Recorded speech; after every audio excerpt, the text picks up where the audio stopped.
Hola ñoñas, hola ñoños, frikis, fricas, ¿cómo están? Soy el licenciado sin licencia, espero que estén todos muy bien en sus hogares o en la micro, en donde sea que estén viendo este video. Lo primero es agradecerle a todas las personas que han dado su confianza a este canal y se han suscrito. Creo que ya vamos en 81 personas. Muchísimas gracias a todos ustedes. Bueno, pues vamos al grano acá. Hoy día vamos a revisar el tomo número 2 de Omnigol con el nombre de El asombroso Spider-Man. Y para saber y comparar este tomito, vamos a traer aquí a la mesa el tomo 1. ¿Por qué?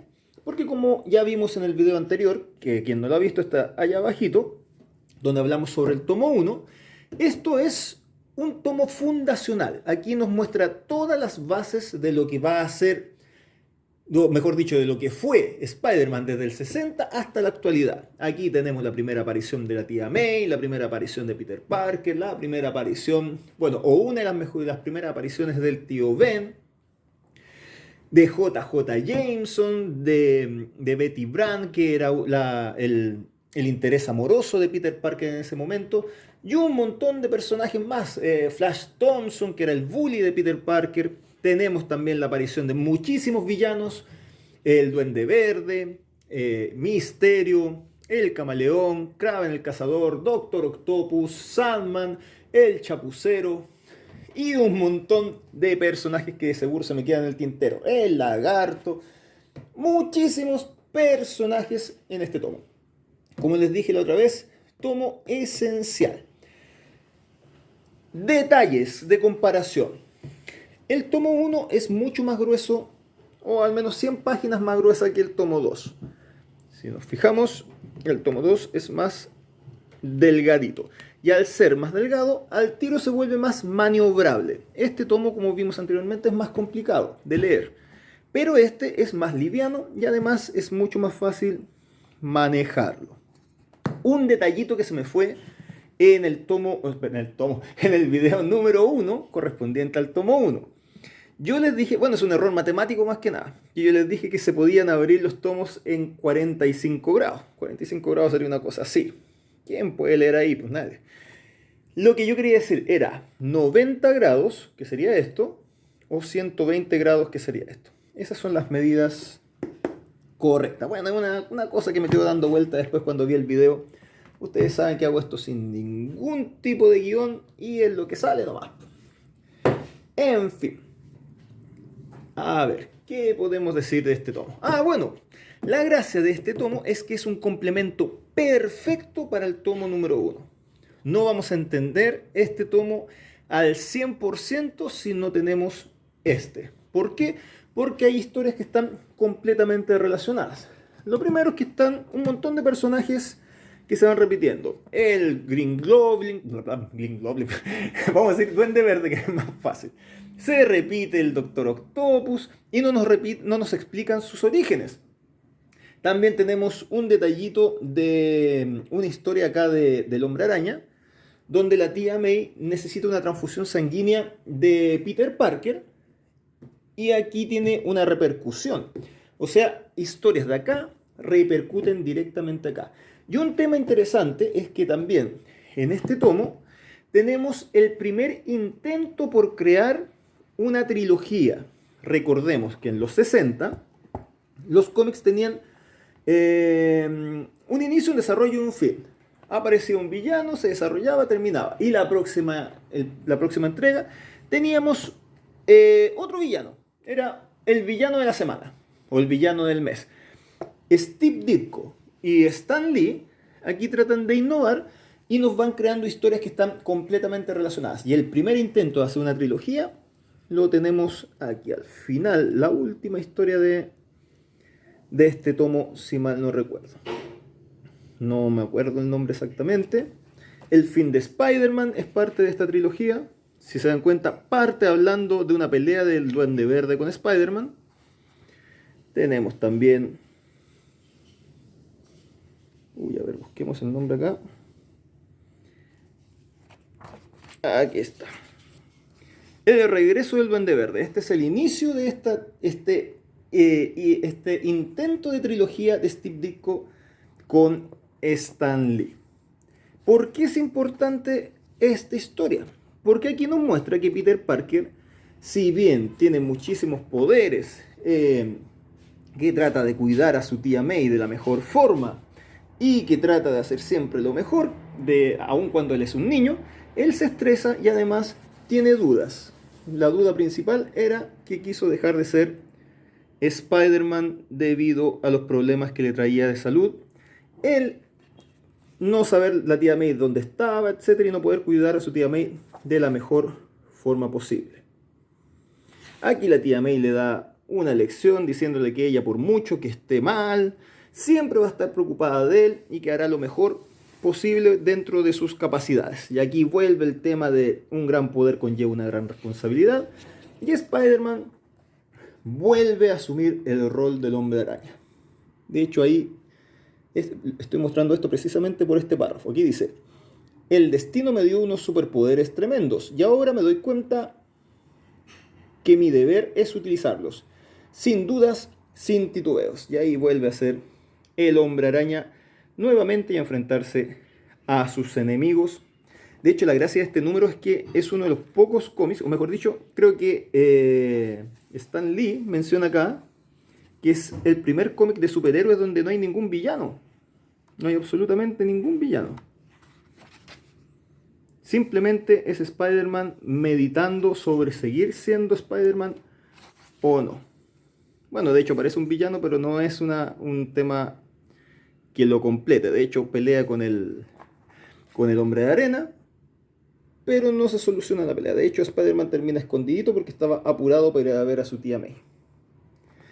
Bueno, el tema del destino es recurrente acá y lo volvemos a ver en este tomito. Porque de hecho hasta se llama Si este es mi destino. Y es porque es el principio de una de las grandes sagas de El Arácnido, que se llama ¿cómo se llama? La trilogía del planeador maestro. La trilogía del planeador maestro.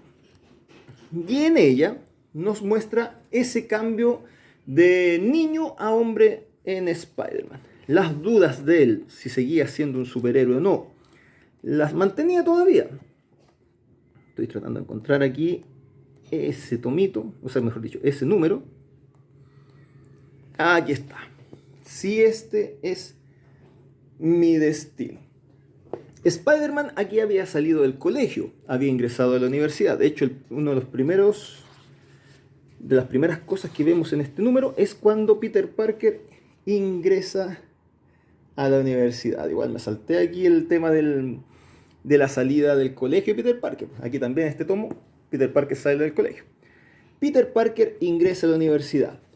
Vemos las charlas del rector, vemos cuando conoce las salas, vemos cuando conoce la biblioteca, se topa de nuevo con el bully de su escuela en la misma universidad. Vaya, ese es el intrépido Flash Thompson, muérete, le dice. Y los problemas de la tía May continúan. De hecho, están más fuertes que nunca. Aquí vemos, por ejemplo, cómo está enferma nuevamente la tía May. Y aquí está completamente ofuscado y estresado Peter Parker. Recordemos que está entrando a la universidad, etc. Así, mención aparte, aquí vemos, por ejemplo, la primera aparición de Gwen Stacy. Si nos damos cuenta, el señor Steve Ditko la dibujaba con un carácter bastante fuerte. Nada que ver con John Romita, que la hacía mucho más estilizada, más angelical. Aquí no. De hecho, el diseño de Gwen Stacy original se reutiliza para después hacer a Felicia Hardy, que se transformaría en la Gata Negra más adelante. Además, aquí vemos la primera aparición del hijo del Duende Verde. Spoiler de como 40, 50 años. Él es Harry Osborn, que con el tiempo se transformaría en el mejor amigo de Peter Parker. En fin, eso fue un paréntesis. Aquí vemos nuevamente que este cómic, el tomo 2, está completamente relacionado con el tomo 1.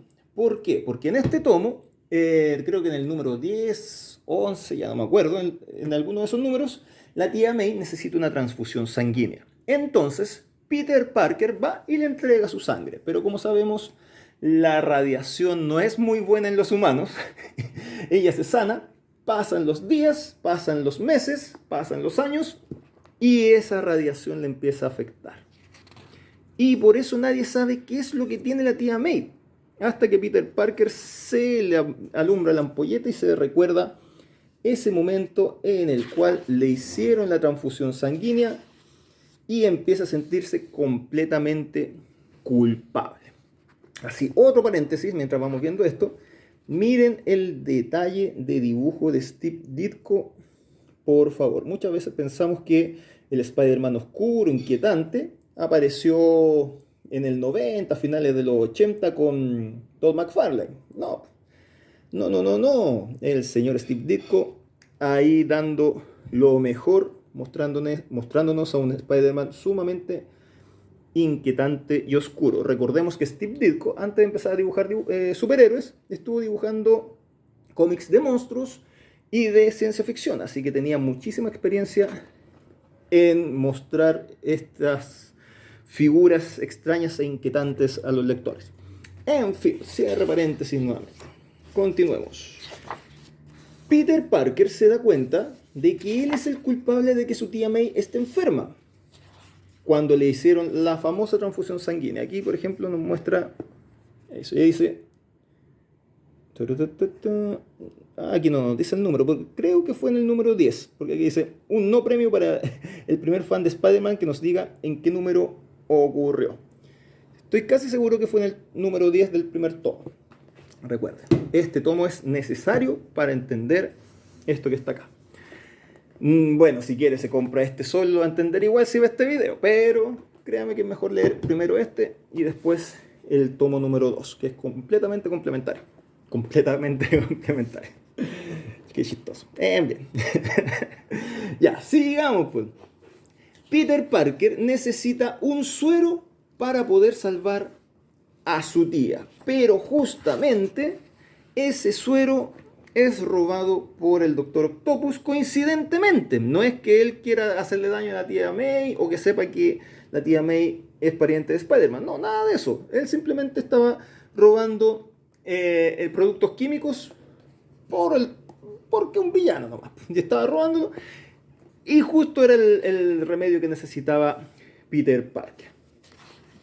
Además a todo eso, él se da cuenta aquí que está a punto de causarle la muerte a su tía. Recordemos que en el número 1, mejor dicho, en el número 15 de Amazing Fantasy, Peter Parker no detiene al ladrón que posteriormente causa la muerte de su tío Ben. Y eso le causa una gran culpa. La culpabilidad es el principal motor de Spider-Man.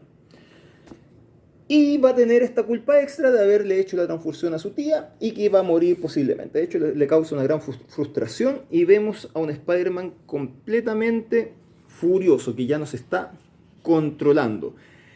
Tal vez es la primera vez que lo vemos así completamente desencadenado. Así como cuando después los que están leyendo actualmente, no sé, los Marvel Saga, ven fundido en negro. Esto es muy parecido.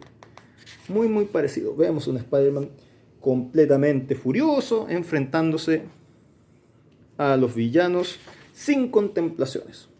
De hecho, está con su poder completamente desatado, destruyendo todo.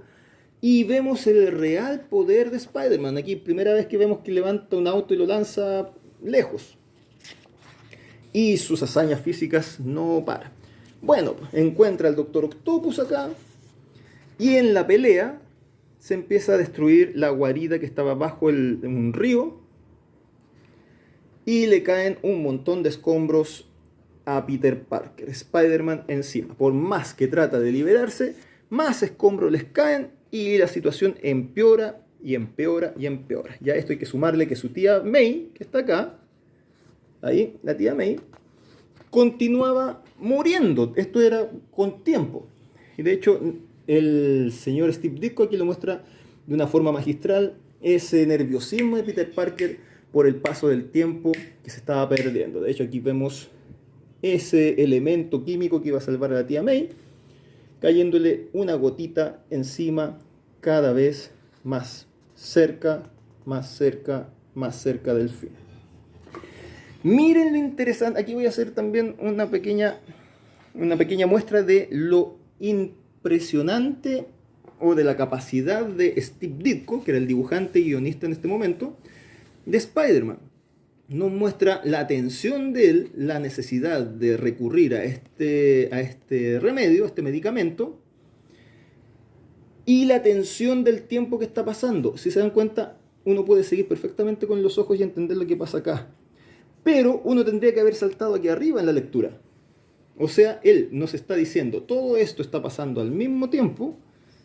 Al mismo tiempo. Miren qué loco. Es una disposición de páginas súper interesante que nos presenta el señor Ditko. Uno de los más geniales dibujantes y guionistas de cómic de todos los tiempos.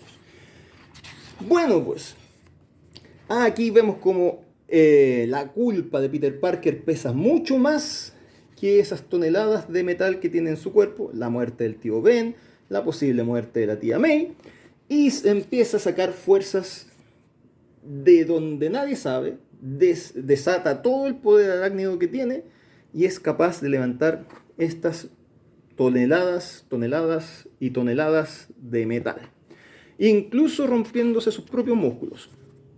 Y logra levantarla, y aquí vemos, por ejemplo, que termina cojeando. Incluso llegamos a sentir la cojera del señor Peter Parker acá. Bueno, pues esta es una de las escenas clásicas de Spider-Man. De hecho, creo que la replicaron en la película de Spider-Man Homecoming, con Tom Holland ahí levantando también un montón de toneladas. Y esto demuestra que Peter Parker y Spider-Man es uno de los héroes más poderosos de Marvel. Pero ¿por qué es tan importante esta saga? Porque nos está mostrando ya el fin de la infancia de Peter Parker. Todo esto se lee, este tomo, se lee como la transición de la infancia, o mejor dicho, de la adolescencia de Peter Parker a la adultez. A ver, estoy buscando aquí el numerito donde esto ocurre.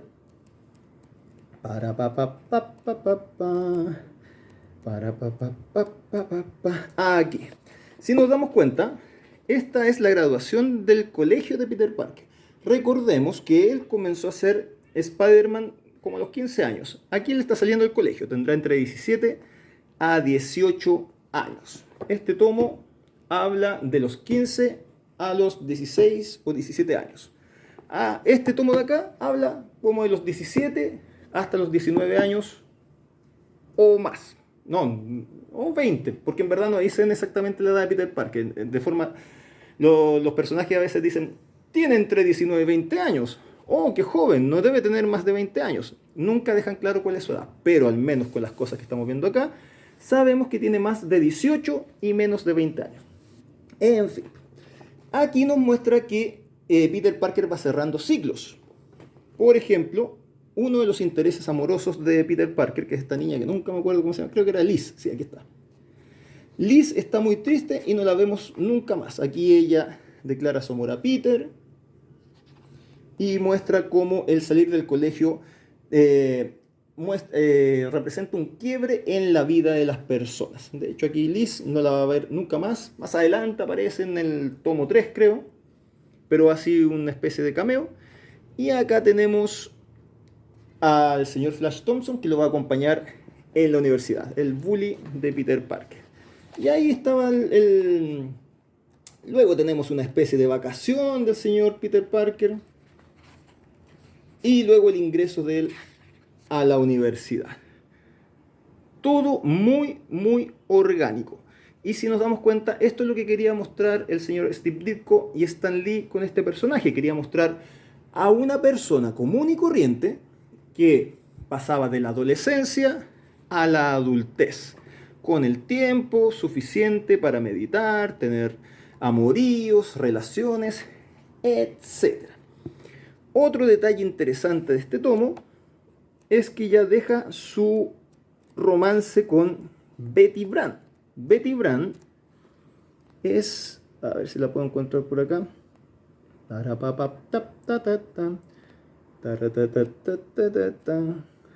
En fin, creo que está más acá. Ya. Betty Brant es el interés amoroso de Peter Parker en el primer tomo, que era la secretaria del señor J.J. Jameson.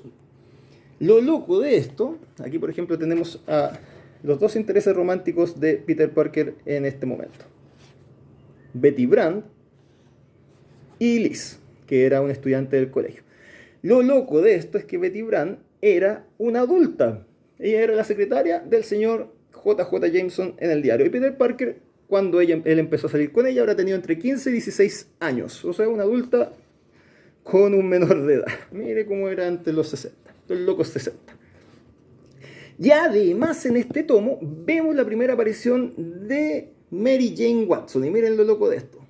Que Mary Jane, desde el tomo 1 que está acá, nos están mencionando que es la vecina y la sobrina de la vecina de la tía May. Vivían juntitos, pero nunca veíamos a Mary Jane Watson. De hecho, Peter Parker siempre estaban tratando de hacer una cita con ella y él se arrancaba pensando que era fea, pesada, quién sabe qué. Y aquí cuando por fin vamos a ver el rostro de Mary Jane Watson, vemos al menos su espectacular cuerpo, pero su cara no se ve. Claro que las chicas ahí quedan anonadadas por la belleza de ella. Más adelante la vemos de nuevo. Y de nuevo sin mostrarle su rostro. Y de hecho aquí Flash Thompson también la mira y dice, wow, ¿quién es esa nena? Si nos damos cuenta, se mantiene el misterio de Mary Jane Watson, que es una de las personajes nuevos que empiezan a aparecer acá. Personajes nuevos que vemos en este tomo. Mary Jane Watson, Gwen Stacy, que ya comentamos que era muy parecida a lo que hoy en día conocemos como Felicia Hardy. Vemos la primera aparición del hijo de Norman Osborn, Harry Osborn, que sería con el tiempo el mejor amigo de Peter Parker. Vemos también la primera aparición del villano Escorpión. Se me había olvidado, aquí está Escorpión. ¿Ya? Y además tenemos dos trilogías imprescindibles para entender el universo de Spider-Man. Ya mencionamos la primera, que sería la trilogía del Planeador Maestro, que es en la cual Peter Parker decide o muestra que él es un adulto, ya deja de ser un niño, toma las responsabilidades, acepta su destino como Spider-Man y logra sacarse esa pesada carga, o muestra, mejor dicho, que es capaz de llevar la carga de la culpa de haber matado, o haber matado, entre comillas, al tío Ben, y además los problemas que le trae ser Spider-Man. Y la segunda trilogía, súper importante, es la llamada la trilogía del Duende y el Gángster. ¿Cuál es la gracia de esto? Es que no es una trilogía en sí. Yo la llamo la trilogía del Duende y el Gángster. En ningún lado la van a encontrar así, pero van a entender por qué. Aquí vemos al Duende Verde, un personaje que apareció en dos ocasiones en el tomo 1. La característica del Duende Verde es que jamás sabemos quién es, al menos en estos primeros años. Y hay especulaciones, dejaban así como datos diciendo, no sé, podría ser J.J. Jameson, no sé, podría ser este caballero que está acá, que es Foxwell, que en el tomo número 1, que está acá, nuevamente, para que vean que todo está conectado acá, que en el tomo 1 se muestra que es un villano reformado que se hacía llamar el Gran Hombre y en algún momento trató de controlar la mafia de Nueva York. Entonces Peter Parker siempre está con la duda de quién será este Gran Hombre. Bueno, el tiempo pasó y todos sabemos quién es no el Gran Hombre, el Duende Verde. El tiempo pasó y ya sabemos todos quién es el Duende Verde, pues es Norman Osborn. Y aquí tenemos la primera aparición de Norman Osborn. ¿Se da cuenta? Ahí está. No tiene ningún diálogo. Podemos reconocer su clásico pelo. Y aquí vemos de nuevo a Norman Osborn. Él se encontraba en el club de caballeros de J.J. Jameson. Más adelante, esta no es una historia que esté toda reunida. De hecho, aquí, por ejemplo, vemos como Peter Parker duda de si este villano reformado, que era antes el Gran Hombre, sea de verdad el Duende Verde o tiene otra identidad. Y también dudaba de JJ Jameson. Más adelante pasan los capítulos y llegamos a la segunda y tercera parte final de esta trilogía, que se llama El misterio del hombre tras la máscara del Señor del Crimen. Nuevamente nos muestra Foxley. No sabemos si es el Señor del Crimen que está acá o si es el Duende Verde, y nos muestran a Peter Parker ahí dudoso de quién será. Hoy en día esto ya no nos sorprende tanto, porque ya sabemos que, como les dije, el Duende Verde es en verdad Norman Osborn, pero en los 60 nadie sabía quién era el Duende Verde. De hecho, tenían un gran conflicto Stan Lee con Steve Ditko de quién o qué personaje iba a ser el Duende Verde. De hecho, Stan Lee quería que fuese una persona cercana a Peter Parker. O sea, podría haber sido Foxwell, podría haber sido Foxwell o... se me fue el nombre. JJ Jameson. Mientras que Steve Ditko quería que fuese una persona completamente alejada y desconocida para Peter Parker. Y de hecho, Steve Ditko era el que iba dibujando estos cómics. Así que él nos estaba diciendo: yo quiero que esta persona desconocida para Peter Parker sea el Duende Verde. Bueno, pues en esta trilogía vemos además que el Señor del Crimen y el Duende Verde saben sus identidades. Y así como que se tienen amenazados. Si tú dices quién soy yo, voy a decir quién eres tú. Y en eso se va toda esta historia. Como les digo, hoy en día puede parecer no tan impresionante porque ya sabemos quién es cada una de estas personas. Pero en ese tiempo no sabíamos quién era quién. Y aquí vemos otro detallito de que el Duende Verde derrota nuevamente al Hombre Araña. Ojo acá, el Duende Verde aquí se perfila como uno de los villanos más importantes y grandiosos de Spider-Man. Primero porque en ninguna de las dos historias del tomo 1 es atrapado. Y en ninguna de estas historias que están acá tampoco es atrapado. Él siempre se sale con la suya o al menos escapa sin que Peter Parker pueda atraparlo. Vamos acá al detallito final de esto.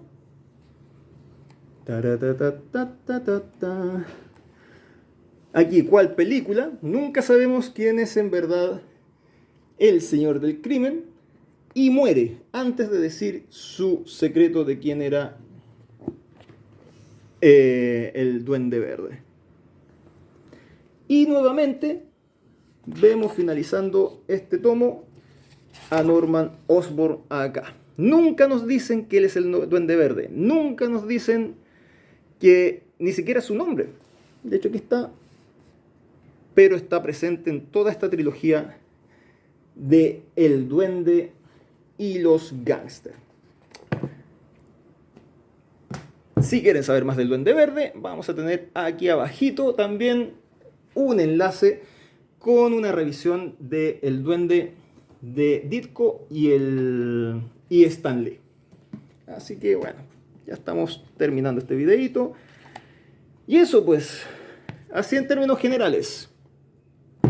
Yo les había dicho que si pueden comprar solamente uno de estos tomos o de la colección, empezaran con este, porque vale completamente la pena. Es fundacional, es esencial y es la base de todo lo que es Spider-Man hasta el día de hoy. Pero si ya compraron este, no duden en comprar el segundo tomo. ¿Por qué? Porque aquí ya Spider-Man toma cuerpo, se transforma ya no en el adolescente, sino en el verdadero hombre araña. Y esto es la base de todo. Así que no tenga duda, tomo 2, si ya tiene el tomo 1, va a ser una excelente compra. Y eso pues, suscríbase si quiere. Soy el licenciado sin licencia y nos estaremos viendo muy pronto. Cuídense. Chau.